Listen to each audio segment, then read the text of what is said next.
Di dalam kitab Mazmur banyak sekali menyebutkan hanya Kau Tuhan. Suatu pengalaman yang tidak pernah pemazmur lupakan. Di tengah kesesakan dan tidak ada yang bisa diandalkan, tapi begitu mereka berseru kepada Tuhan, Tuhan datang sebagai penolong mereka yang bisa diandalkan. Mazmur 4 ayat 8. Dengan tenteram aku mau membaringkan diriku, lalu segera tidur, sebab hanya Engkaulah, ya Tuhan, yang membiarkan aku diam dengan aman. Pemazmur memiliki hidup yang tidak tenang karena seringkali dikejar-kejar musuh, mengakibatkan mereka tidak bisa tidur dengan damai. Tetapi ketika mereka berseru kepada Tuhan, Tuhan memberikan perlindungan dan mereka hidup dengan aman. Di mana mereka menyimpulkan rasa aman tidak bisa didapatkan dari dunia, harta melimpah, jabatan tinggi. Rasa aman hanya didapatkan di dalam Tuhan. Hanya Kau Tuhan, artinya hanya satu-satunya Tuhan yang bisa diandalkan. Karena Dialah penguasa bumi dan surga. Tidak ada satu kuasa yang bisa mengendalikan Tuhan, tetapi Tuhan yang mengendalikan mereka. Semua penguasa ada di bawah kekuasaan Tuhan.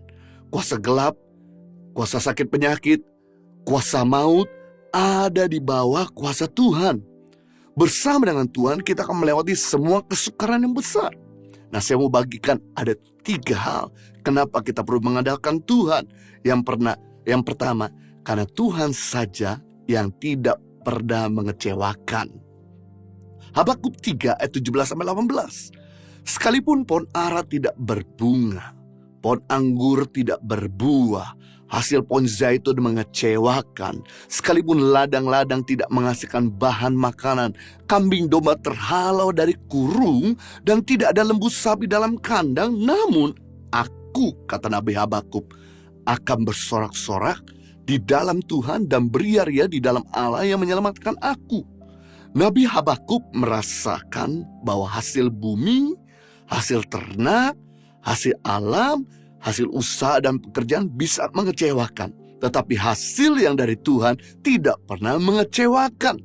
Dalam hidup ini, kita tetap harus bekerja, berdagang, melayani, belajar, dan sebagainya. Tetapi jangan sampai harta, kepintaran, atau manusia menjadi andalan kita. Nanti begitu mereka tidak menghasilkan sesuai dengan yang kita harapkan, kita akan kecewa.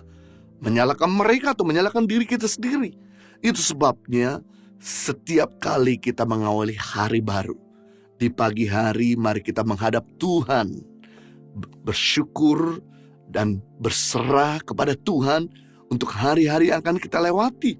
Bahkan hari-hari yang kita lalui pun kita melibatkan Tuhan dalam setiap laku dan keputusan kita, sehingga kita bisa selalu bertanya akan apa yang akan kita lakukan dan bahkan apa yang akan kita putuskan. Melibatkan Tuhan dalam semua keputusan-keputusan penting. Serta di malam hari mari kita mengucap syukur atas semua yang kita lewati, atas kebaikan perlindungan Tuhan, serta mengampuni semua orang-orang bersalah kepada kita.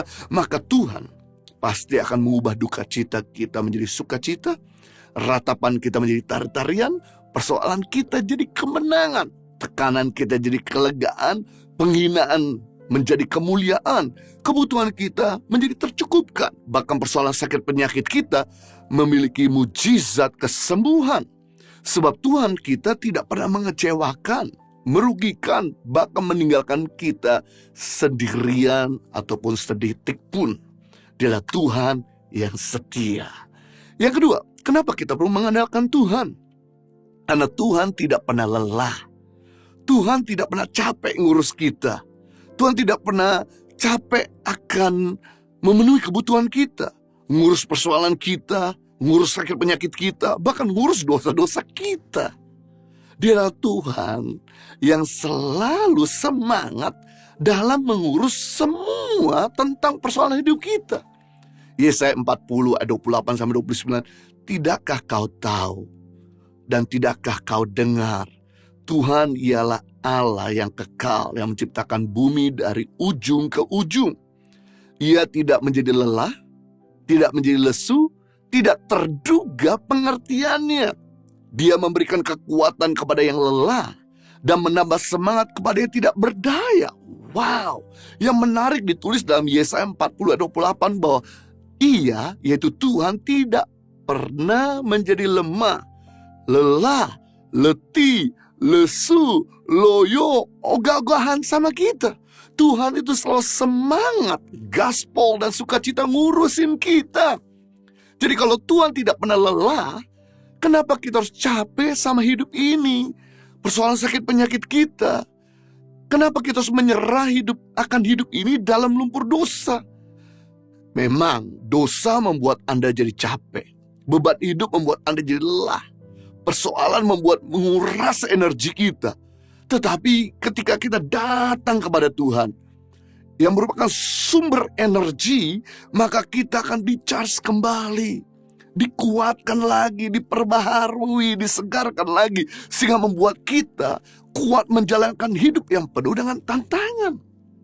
Mungkin orang tuamu sudah lelah sama kamu, bosmu sudah ngusir kamu, temanmu sudah meninggalkan kamu. Tetapi selama kita masih punya niat untuk bangkit dari kesalahan kita, Tuhan pasti beri kesempatan. Selama kita mau cari Tuhan kembali, Tuhan pasti berkenan untuk ditemukan. Selama kita mau menyerahkan beban-beban persoalan hidup kita, pasti Tuhan akan memberikan kelegaan. Selama kamu masih mau mengampuni musuhmu, Tuhan akan memulihkan hati dan hubunganmu. Lakukan bagian kita, maka Tuhan tidak akan pernah menyerah menolong kamu. Yang ketiga, kenapa kita perlu mengandalkan Tuhan? Karena hanya Tuhan yang bisa memberi kepastian. Di dunia ini tidak ada yang sanggup memberikan kepastian. Di dunia ini tidak ada yang bisa beri jaminan selalu aman selama-lamanya. Orang sehat bisa tiba-tiba jatuh sakit sampai mati. Orang kaya tiba-tiba bisa jatuh bangkrut.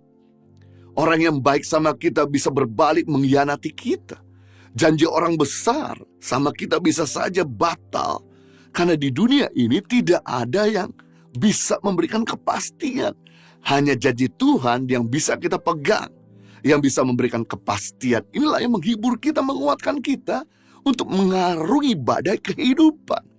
Yesaya 41 ayat 10, janganlah takut, sebab aku menyertai engkau.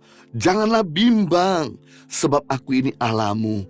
Aku akan meneguhkan, bahkan akan menolong kau. Aku akan memegang engkau dengan tangan kananku yang membawa kemenangan. Wow. Dalam Yesaya 41 ayat 10, dalam versi firman Allah yang hidup, Tuhan berjanji, jangan takut, karena aku menyertai engkau. Jangan bimbang, karena aku Allahmu. Aku akan menguatkan engkau dan menolong engkau. Aku akan memegang engkau dengan tangan kananku yang penuh kemenangan. Tangan kanan bicara kepercayaan. Tangan kanan bicara tangan yang bisa diandalkan. Wow. Bersama Tuhan pasti ada pertolongan.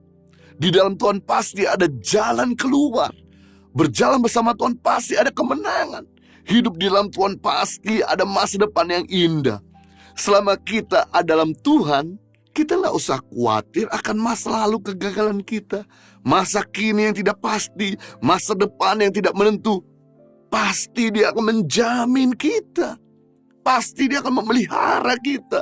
Pasti Dia akan menolong dan tidak pernah terlambat pertolongannya dalam hidup kita. Saya teringat perempuan Samaria yang terikat dengan dosa.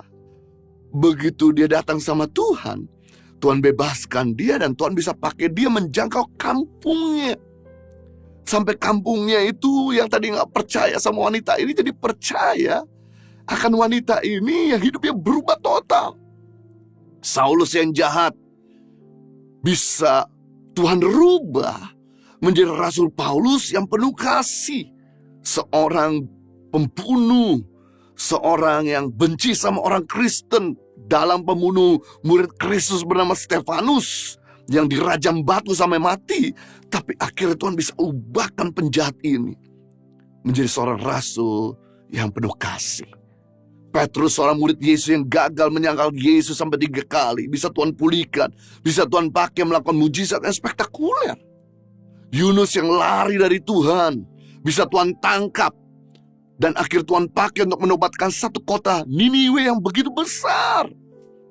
Janda di Sarfat yang hanya punya segenggam tepung dan minyak yang sedikit bisa Tuhan pelihara sempurna dengan anaknya.